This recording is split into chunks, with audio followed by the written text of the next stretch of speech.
चिमुकल्या गीतांश खंडगावकर यांचा दुसरा वाढदिवस उत्साहात साजरा। खंडगाव नगरीतील सामाजिक कार्यकर्ते चंद्रकांत कांबळे यांचे नातू आणि गजानन कांबळे यांचे सुपुत्र चिरंजीव गीतांश गजानन कांबळे खंडगावकर यांचा दुसरा वाढदिवस मंगळवार 6 जानेवारी रोजी अत्यंत उत्साही आणि कौटुंबिक वातावरणात साजरा करण्यात आला। वाढदिवसानिमित्त विशेष कार्यक्रमाचे आयोजन करण्यात आले होते।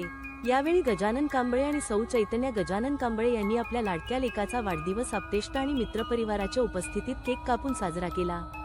या सोहळ्यासाठी कुटुंबातील ज्येष्ठ मंडळी उपस्थित होती। गीतांशला आजी राधाबाई चंद्रकांत कांबळे तसेच गंगाबाई गजभारे आणि गोदाबाई गजभारे यांनी औक्षण करून दीर्घायुष्याचे आशीर्वाद दिले।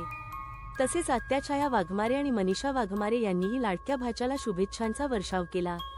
खंडगाव नगरीचे सामाजिक कार्यकर्ते चंद्रकांत कांबळे यांचे नातू असल्याने या वाढदिवसाच्या निमित्ताने अनेक क्षेत्रातील मान्यवरांनी गीतांशला भेट देऊन पुढील वाटचालीस शुभेच्छा दिल्या। सोशल मीडियाच्या माध्यमातूनही गीतांशवर दिवसभर शुभेच्छांचा वर्षाव होत होता। SL महाराष्ट्र न्यूजसाठी मुख्य संपादक सूर्यकांत